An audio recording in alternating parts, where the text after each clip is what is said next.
Hi there, it's Kevin again from the Nissan Figaro Owners Club, and here today to sort the seats out on the little Bell, which is the club car. Noticed over the last sort of year since we've had the car, the seats seem to be getting more and more compressed. Obviously I seem to be going lower and lower into the car, so what I'm going to be doing today is looking at how we can overcome that by putting some foam under the seat and basically pushing it back up again, so it makes a much nicer seat to sit in. You're not so low down in the seat. So this is how you basically go about that. What we've got here is obviously this is the original, obviously the seat, and you've got obviously foam under here, which is the original foam that was in the car, which we're going to be looking at in a minute. The seat is held on by 4 bolts, so you've got basically 2 bolts at the front and 2 at the back. It's very simple to take out, and all you need to do that is basically a 12mm wrench bolt socket. So to do that, I'm going to do that next. I'm going to remove the seat, put it into the workshop, and then we'll go to the next stage. Okay, so we've got the seat out now, and obviously what I've done here is laid it on the bench. So we're working on the underneath of the seat, and you can see that this is basically the structure of the seat. You've got this foam, which is obviously shaped obviously for you to sit on. This is obviously the major part that you're sitting on, and you've got this chamfered edge here, and obviously 4 of these spring steel springs that hold the foam in place. So we're not going to bother with that, we're going to leave it as it is, but you can sort of see if I press it, there's absolutely nothing there. And I mean, in fact if you put your fingers around the foam here, you can see it's very thin. Put a sort of a pushing it in here, you can sort of see the foam is like that thin, so it's not very good at all. I don't really think it was sufficient for the seat, but there we go, my opinion. So what we're going to do, the first part is to take the frame off here, which is again is the 4 bolts, again 12mm bolts, which you just need to take off. And obviously as you take them off, you now need to wind this area forward and take the back bits off to expose the back bolts. So we'll do that next. Okay, so we've taken the frame off, basically these 2 strips of metal here, so we've removed those. And what I always tend to do when I work is when you move something from one area to another, try and sort of keep everything as it is. Don't take things off and put them around the other way, because you're going to forget how they went. So it's a good little tip to try and remove things and place them on the bench as they came off. So here we've got the 4 spring steel springs here. We're not going to bother with the front, because really there's not much you can do with the front area here. There's no need to refoam this under here. It's not required. Most of the weight you'll find will be in this area here, and to get these off it's very simple. You've basically got a spring steel spring, which you basically push and it'll come away, he says, with a slightly stronger hand. There we go. So there we go, that comes off very simply. And again with that, there we go, that's off.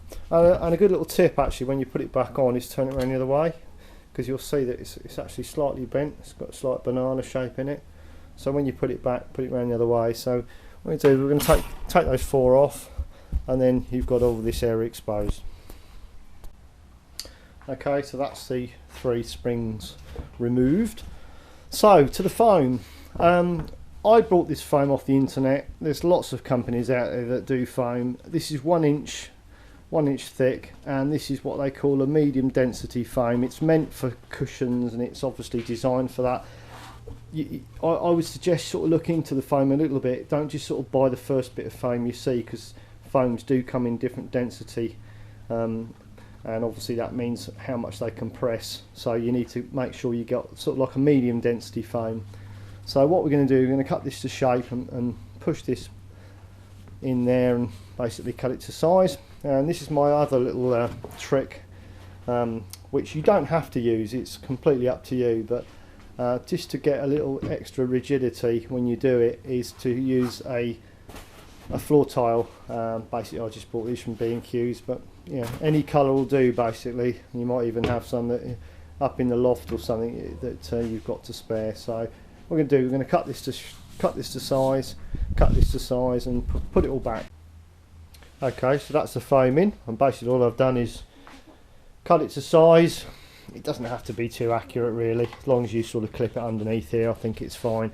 Don't worry too much about the front bit, because we're not really doing that. We're more concentrating on the middle area, so that looks pretty good to me. And we're going to just cut the tile up next.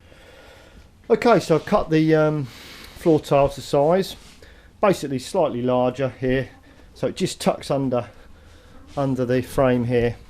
And the next bit is actually quite easy, but I can't do it with holding the camera. But all you need to do is push this down and basically push these spring steel springs into place, and then it holds it all perfect. I'll do that next. That's it, done. So it's really easy, much easier to try and do it with taking these frames off. I know some people have told me that you don't need to do that, but it takes about a minute to take that off, and I can't see why you wouldn't. So take these off. As I said, to put these in, all you need to do is push these down, and they're so easy to put in, and that's it. You can feel it's already pretty good. So basically put these frames back, and that'll be the job done. It's going to take no more than 10 minutes per seat, which is ridiculous for the amount of luxury you have at the end of it all. So we've got this frame back in now, and it's probably a good opportunity just to run some oil down the runners here, which I'll do. A little bit of WD-40 or something like that, and give it a bit of a clean up as well. Obviously whilst you're under here, worth giving it a little bit of a clean, which I'll do, and then put it back in the car. So just giving it a clean now with trusted baby wipes, which I tend to use a lot of. I mean, they're great for like cleaning leather, and they're obviously they're not going to hurt anything either, which is good. And they've got sort of plenty of liquid in them, so tends to get into the leather and revitalises it well. So you know, it's worth when you take something out of the car, it's worth also checking everything, like the welding, and make sure everything looks okay, because obviously you're never going to see this when it's in the car. So as I said, good opportunity to clean areas that you can't normally see, which is what we're going to do now. So okay, next time you see it, it'll be bolted in the car. Okay, so the seat's back in now. As you can see, it's pretty easy to fit in. Again, 4 bolts, and try and see what it's like. Feels really good. You're not sort of sinking into the seat like you were before, and I mean, it feels like a new car now. It's really comfortable, and well worth it. I'd say no more than 10 or 15 minutes per seat, and it's quite an easy job to do. So over and out from Kevin, and we'll see you on the next video. Cheers, bye.